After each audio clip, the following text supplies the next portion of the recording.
All right. Welcome back to the Forest Brothers podcast. It's your boy, Mutsa Chris Don, back in the cut, joined by my two brothers, Nkosi and Samson. What is goody, brothers? Listener, this episode is all about Champions League. Real Madrid have been knocked out. 5-1 aggregate by the Gunners, by Arsenal. You know what? I know I'm gonna sound like a hater saying this, but it was completely unexpected that this is how it was gonna go down. But I might be the only soccer fan or football fan who thinks that. Everyone seems to say that, hey yo, it was already a given.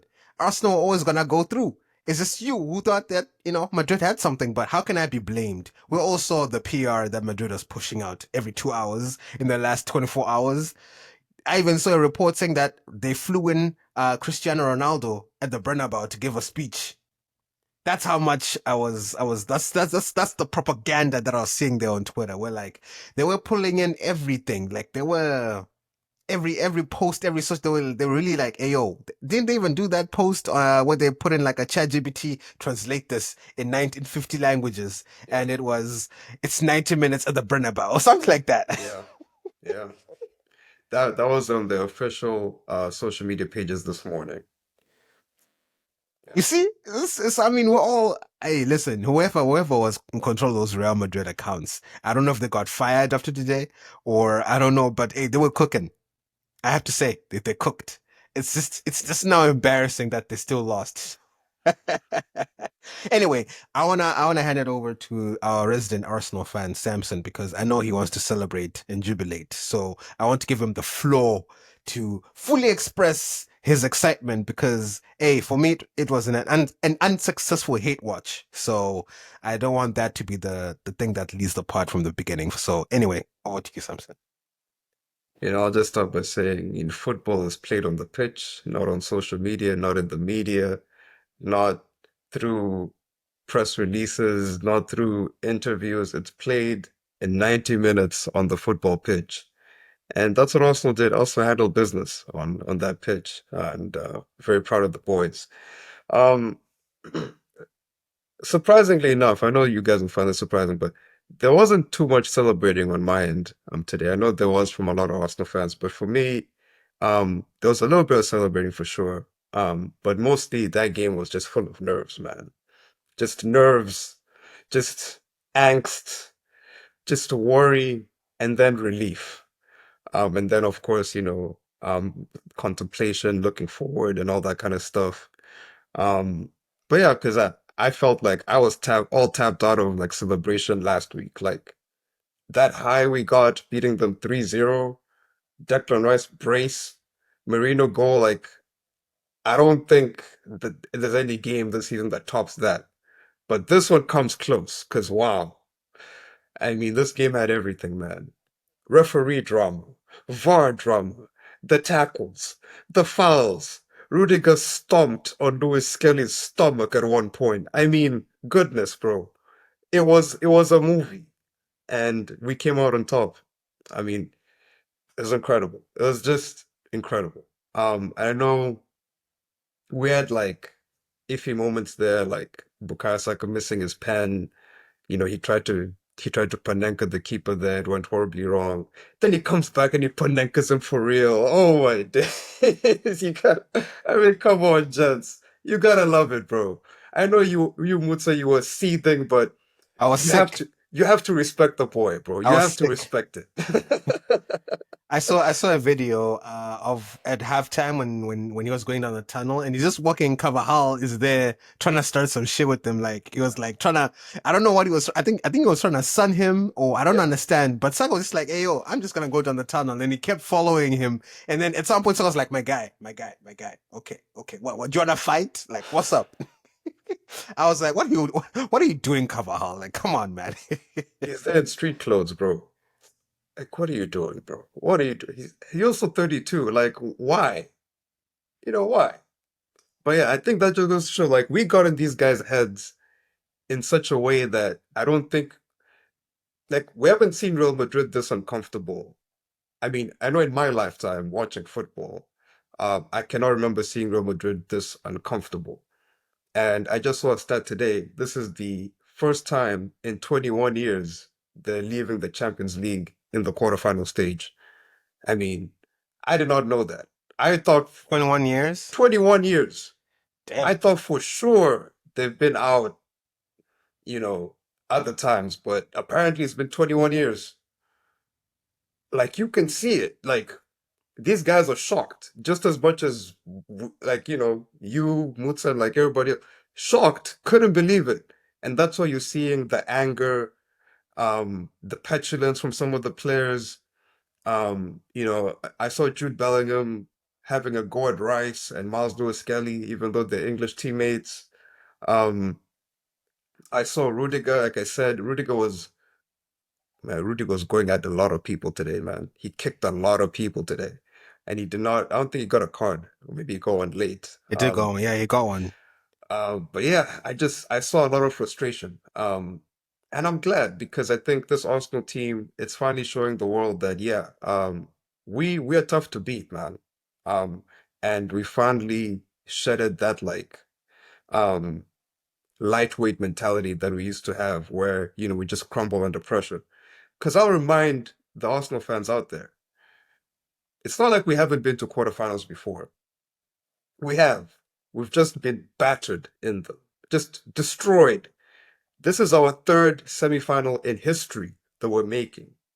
And that's for a reason. And the reason is in the last, I think, 10 years, every time we've gone to a quarterfinal, we've run into Barcelona, we've run into Bayern Munich, we've run into, um, I'm forgetting one.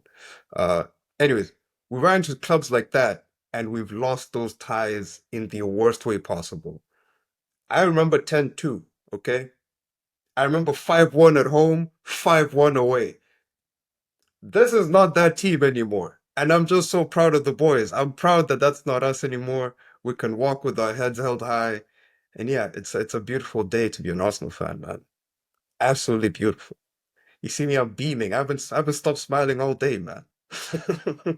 I haven't stopped. It's beautiful, man. It's beautiful. Yeah. Or Amangoro, what did you say of that game, Mike Amangoro? So, I'll start off by saying shout out to Arsenal. Congratulations. It's been a long season coming for them, and for them to make it, as I think the entire watching world, as they were tuning in to today's game, they didn't expect what they saw today. And as much as we talk about Arsenal going through, the honest truth is that they also won today's game, like something that's overlooked. So when I look at the game, uh, interesting stats that I uncovered later on after I reviewed the game. Real Madrid got their first shot on target in the 55th minute today. Like, that was not the Real Madrid we know. Like, that was very surprising from them. So for me, like, I don't know what was going on today. And something I mentioned in the chat earlier today is they were playing at a lightning speed. There wasn't any thinking being done. There was a lot of rushing of the play. It's mainly in the first half. 47, I think 52 minutes were played because they added 7 minutes in that first half. A lot of things were happening, but there was no one that was there during their best Cole Palmer impersonation of being cold in the final third and taking their chance. Well, Saka did try, but like apart from him, like on the Real side, like whenever Vinny got it or Mbappe got it, Rodrigo was not. He was not there today. He was even hooked. Like he wasn't there. And to think the build up heading into this game, you saw the fans when the Real bus came in today. The streets were packed with fans. They truly believed in remontada. You go on TikTok now, everyone's talking about where's this remontada. It didn't happen, but that was the expectation. And to think like this Real Madrid side, because Arsenal, what they've done, they've knocked out something we also forget. They've knocked out the defending champions of the UEFA Champions League. They're the defending champions. When I look at the game today, as I mentioned, the first half, very, very, like, it was a hard watch because everyone was panicking. The referees, when they started doing their penalty things, I was like, oh, are these the EPL refs? Are they now in the Champions League? Because honestly, and I mentioned this earlier today as well. The penalty situation. I'm of the opinion that like some of the stuff like it's just being given, like the Mbappe one and The holding one. What is that brother's name? The holding. Asensio? I mean, I think he was holding Merino. Yeah, Marino. Like, let's be serious, guys. Are these two individuals getting to that ball? They weren't. Not Marino, anyway. Both of them. Mbappe's not getting to that thing. If it was on the ground, yes, I think he can get to it. But the fact that it's in the air, he's not getting to that. I know he's quick, but he's not that quick. But for me, that's what I'm saying. I was confused because to me, both situations were the same. One is a penalty, one isn't. And No, it was offside. It was offside. VRR said offside. you see, but it was very confusing. Was it either offside or was No, it but not a it's- foul? But think about it this way. It is okay, Mutsa, to be honest, it was going to be given as a penalty, but you have to look at the preceding moments before it gets there. It's a foul before it's an offside.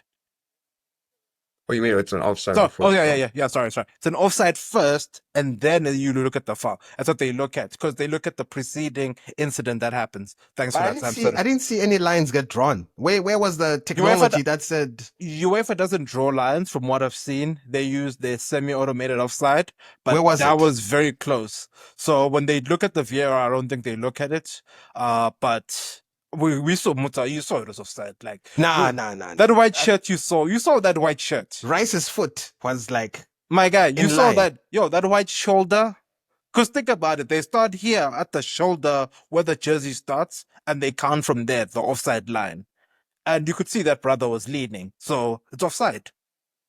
yeah, I don't know. Maybe it's where I was watching it, and the shots didn't really. It didn't really give. I wish they could have maybe spent more time because again, everything just got confused on my end because now I wasn't sure. Because at some point it sounded like they said, "Okay, it's no longer an offside." Now we're just concentrating on whether it's a foul. That's what the commentators were saying. And then at some point they're like, "Okay, no, wait." Now they're looking at the offside again.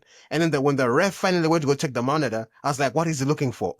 From what I heard, they were looking to assess whether it was a foul or not. So the offside thing was already taken care of. And now, when he's finished looking at the VAR, he's like, no goal. It was offside. I'm like, what is going on here? I don't know. Maybe it was just the way, because I was watching on Fubo and there was just pure confusion of what was going on. I don't know how it was for you two gentlemen, but I was just confused. Yeah, Yeah. it was confusing, as I do agree with you there. Like, because the first thing they're supposed to look at is it offside. If it's offside, then it's called the offside. We don't get into the whole shebang on is it a penalty or not. And then if it was onside, it would have been a penalty and then a yellow card. That's why we saw Declan Rice get the yellow card rescinded at that point. So that's just something to keep in mind as well. But the game in itself, like, I think both, when we just now tie it back to both legs, I think Real were Jude Bellingham, nowhere to be found, both legs. Like, Kylian Mbappe, nowhere to be found. Vinicius, I think he tried to carry the whole team on his back, but his back was too heavy tonight. Like, he was doing too much. Like, there were two men on him every single time, and he just couldn't do it. But also, I do feel like Ancelotti did kill the game when he made those changes. I think that brother came on number 20, Frank Garcia. I think he was absolutely garbage. Like what he was doing, like, oh my God. Like, because he's the one that let Martinelli score the second goal. Yeah, And he even gave up. Yeah, and even the first one, he can see that Rudiger and him and can see Rudiger and Merino going to go for the headed ball, like in the build up. And then I don't know, he's the smallest man on the field. He decides I'm also going to get involved.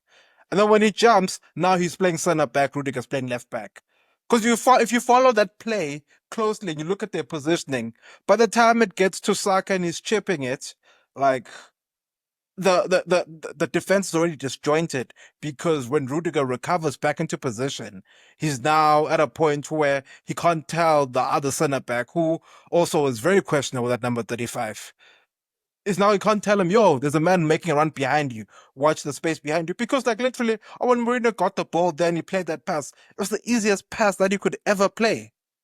And because when you think about it, Frank Garcia is the left back, and he's the person he's supposed to mark is Saka.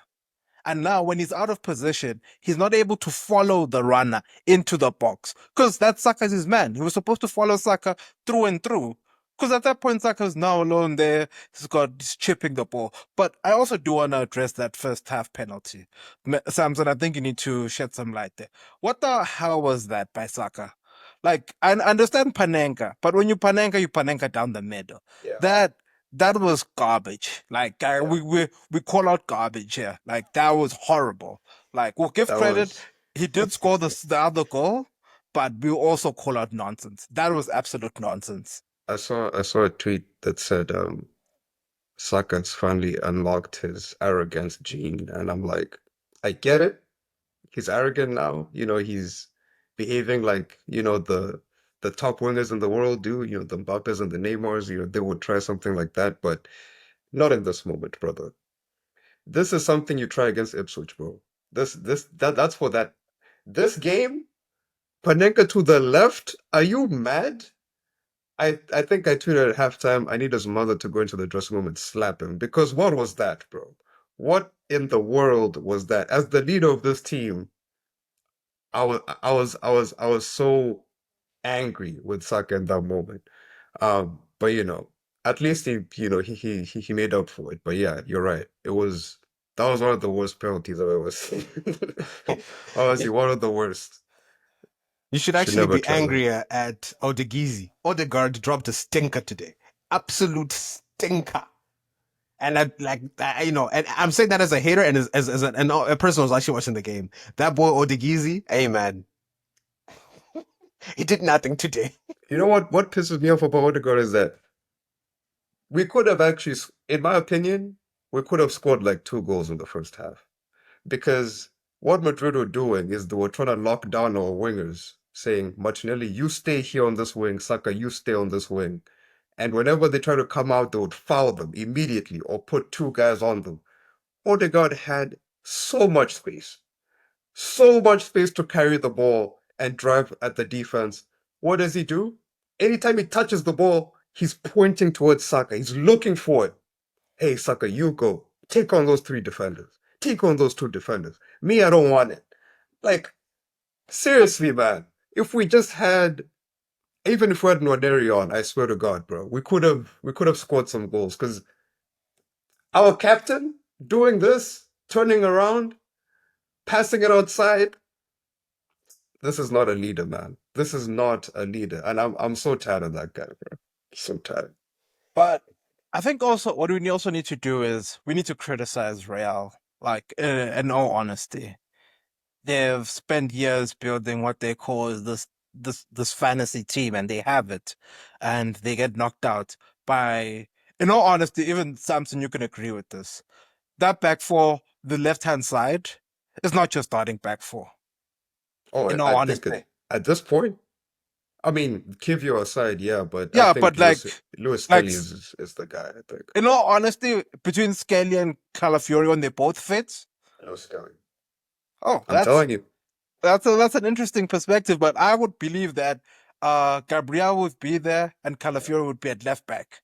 That's just my take. But you, as an Arsenal fan who watches on a regular basis, you'd have a different take. But like my take is like that would be that back four. But today, someone like Kivio, who's been out, not playing very often, to come in the last couple of games and shout out Mbappe and uh Vinicius and Rodrigo, like Real, oh my God.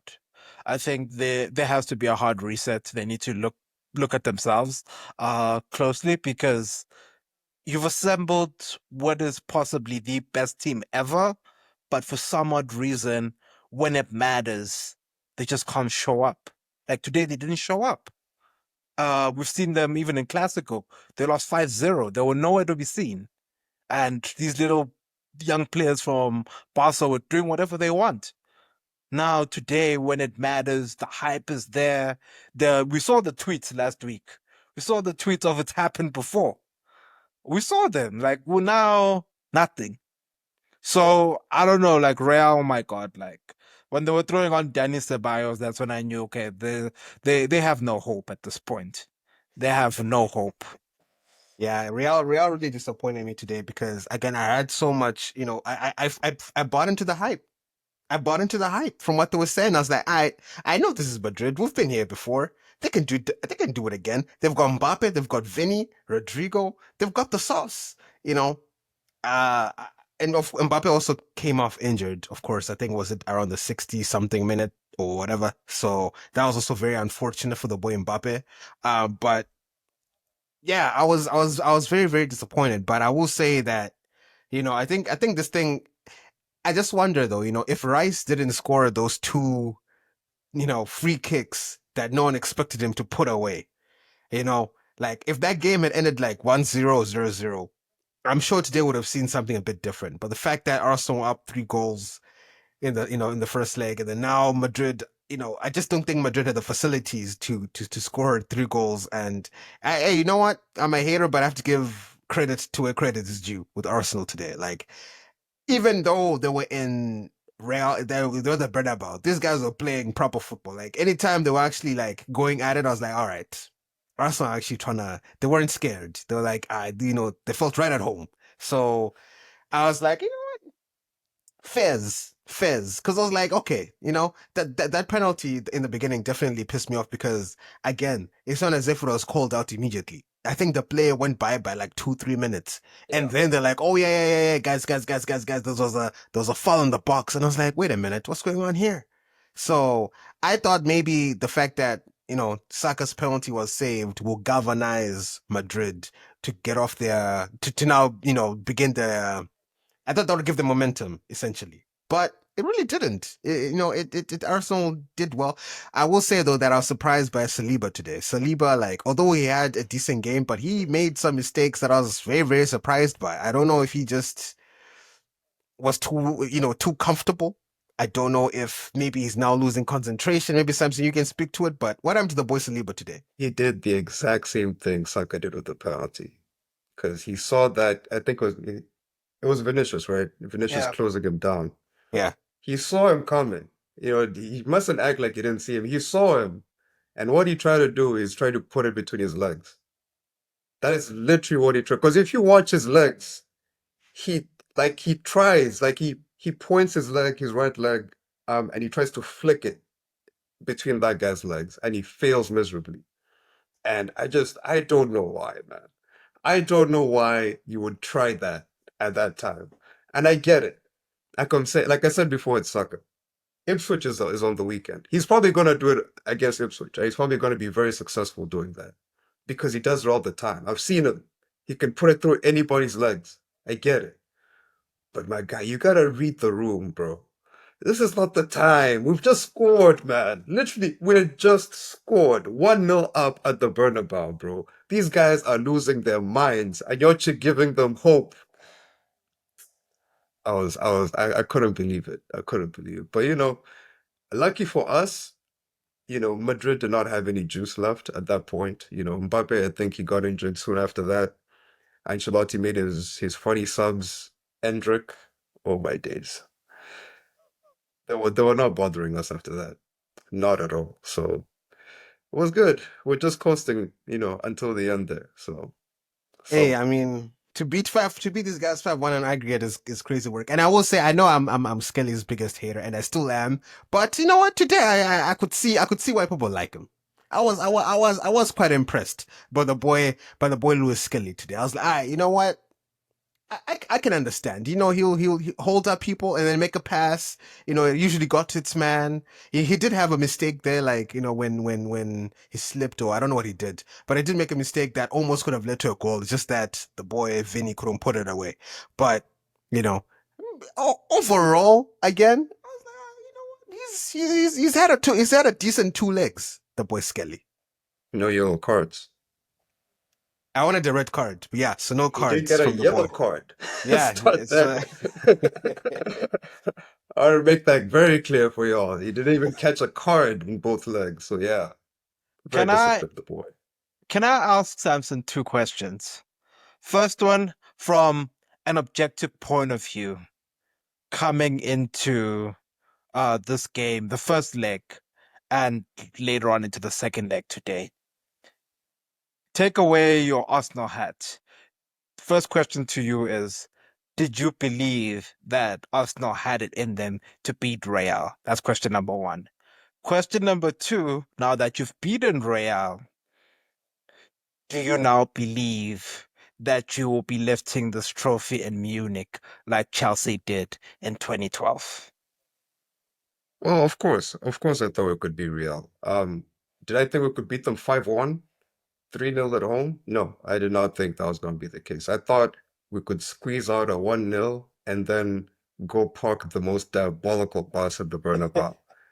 That's what I thought we would do. Because I mean, if you when this tie was first announced, Bukayo Saka wasn't even back yet. You know, he was still injured. He wasn't even training. So we were just hoping, you know, as Arsenal fans, we were just puffing on hopium, you know, just we're just thinking, hey man, maybe Marino can do something for us, you know. Who knows? You know, we have the best defense, you know. We know they have a good attack, but we have a good defense. Low key, they're wide open at the back, you know. We can do something. But yeah, I thought it would be very close and would be separated by 1 goal. So to win 5-1, um, incredible. And for Marino to walk away from this tie with 1 goal and 2 assists, I mean, incredible. So that gives me a lot of hope for the PSG tie. Um, and do I think we can actually lift it? Um, for sure. I mean, whenever you get past a team like Real Madrid, when you get to this stage, yeah, like you have to start believing that you can do it. Especially if you have your best players back and performing well. I mean, obviously we still don't have Havertz. I still think that's like a major miss, because as much as Merino is doing what he's doing, you could see we had very little box presence in both legs. Even for Saka's goal, Saka was the only one in the box when he scored that goal. You know, if Havertz is around, you know, Havertz is just he just bothers defenders more. Merino is not really that's not his game is to arrive, you know, to show up once there's already someone in there.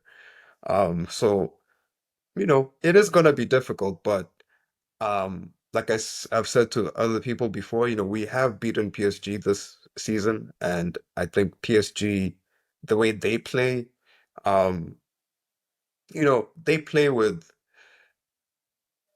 I wouldn't say they play like Real, you know, because I think the Real lack a lot of structure and a lot of like cohesion, you know. And if you've watched them this season, they've been basically trying to run it back with last season's team plus Mbappe, you know, just trying to figure it out on the fly. You know, you've had Jude Bellingham playing on the wing, Valverde playing on the wing, guys, you know, coming in and out of the team. You know, it's been very inconsistent. So that's a different tie, I understand. PSG is very settled in what they're doing. Like they don't have a proper striker, but they've figured it out, you know, between their three wingers up top. They don't have a proper DM, but they've figured it out with their three playmakers in midfield.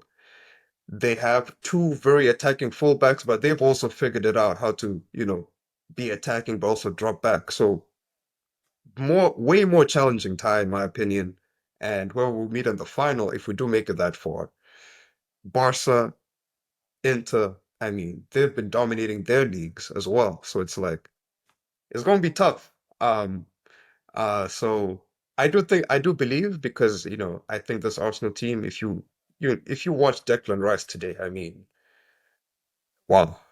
You watch Saka today, you watch Saliba, the way Saliba handled Mbappe individually. Yeah, you have all the reason to believe.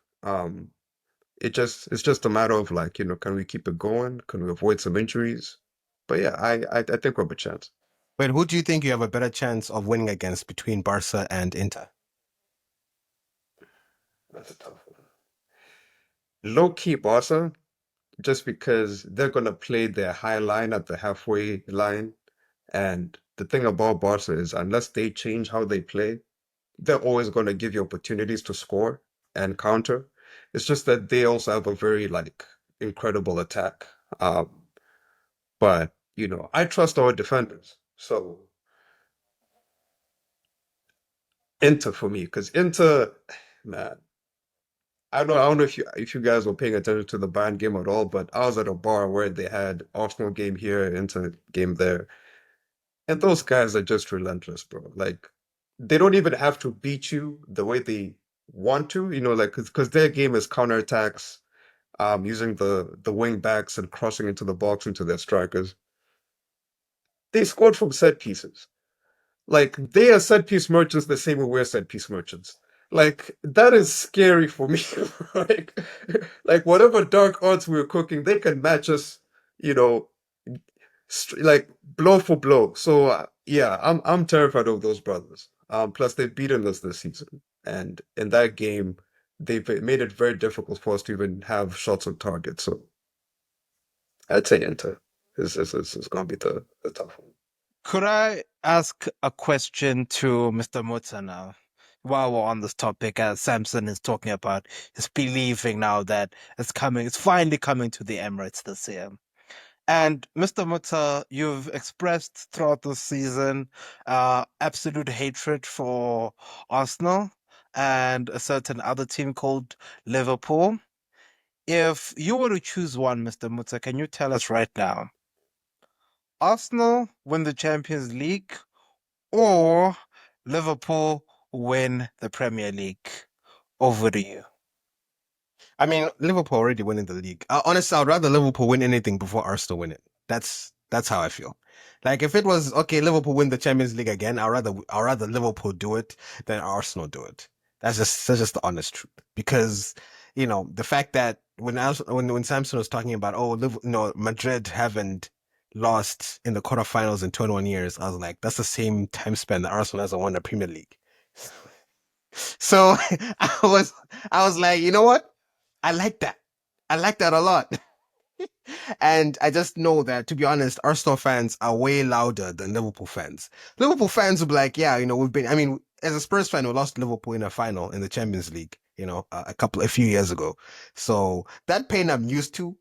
It didn't last, it was fine. But I know that if Arsenal do it, hey. I mean, there's a reason we're louder. We're more. I mean, we have the streets, brother. I mean, Arsenal fans are everywhere. I'm not even sure if you guys been watching. I've been seeing social media. Have you seen how many celebrities have been like, "Come on, you Gunners"? It's a lot, man. It's a lot. We have I a don't lot know of why. fans. I don't know why you guys have so many fans, given how your recent like last 2 decades have been. I can understand why there's that Arsenal love because of that invincible season. I still remember being in Zim as a kid, and there were those cassettes or DVDs that had Arsenal's invincible season. Like those used to be rampant in the streets. Almost every home had like highlights of that season in their home. Like I remember there'll just be TVs just playing it, just Henri and all those guys and what they did that season. Like I have vivid images of what happened, but that was it. So I think a lot of people are still riding on that high, and maybe that's where a lot of the Arsenal fans could come from. But being born in this day and age and being an Arsenal fan is self-hate, I think. I mean, when you're that club, you're just that club, man. But who am I? I mean, who am I to speak? Like Spurs fans. You know, like I said, like I keep saying, I don't even know why you don't go support Everton. Like there would be no difference. There would be no difference. It would be the same thing. At least them, they could say, "Oh, we're moving into a new stadium, man, new owners. Like let's go." Like, it's a little more exciting, but it is what it is. It is what it is. To each Yeah. his own. To each his own. That's what Nah, I'd that's say. fair. That's fair. So yeah, to answer your question, Mangoro, yes, I would rather Liverpool win anything before Arsenal win it. That's even though I really do hate Liverpool, I really, really do, and I really do hate Arsenal as well. But I just think that there's just something about Arsenal fans, man, that I just can't take it. I just can't take it. So I don't know. You know what? That's what I'm saying. That I can't wait to hate watch Liverpool. I mean Arsenal and PSG because I think that will be a good game, and hopefully Arsenal don't make it past. But even if they do make it past, and then they play Inter in the final, or they play Barca, and they lose in that final, I know that the pain and the tears will be that much juicier. So that would be the only thing that keeps me going. But hey, if they take it all the way and they win this thing, in all honesty, I'll say all kudos to you guys. I'll actually put up my hands and say, Arsenal, aware, aware. Y'all took down giants to get here. It wasn't just some fufu item. So I'd actually like respect you a little bit more. To be honest, I would actually. I'll be in pain, but I actually say congratulations properly. I would. You have my word on that one. But yeah, I mean, You know what? I think this is a good place to end the podcast. Listener, thank you for hanging out with us. Any last words, gentlemen? Maybe Samson, start with you since you're the Arsenal fan, and then Mangora, and then we can close the pod. Yeah, to the Arsenal fans, keep believing, man. We've seen what this team can do, and they keep impressing us every time. They keep raising the standards, and they keep showing us why we believe. And yeah, impressive performance all the way around. And I just want to close up by saying shout out to Lewis Skelly, man. I will remind everyone that brother's 18, and he was out there dueling everybody and anybody, anytime, anywhere. It didn't matter to me. It was his first time at the Bernabeu. Um, Unlike our captain, who's been there many times before and looked like he has never been there before. I have to put praise on the young man because every time I watch him, he looks like he's 30, but he's 18. So shout out to him. And yeah, that's it.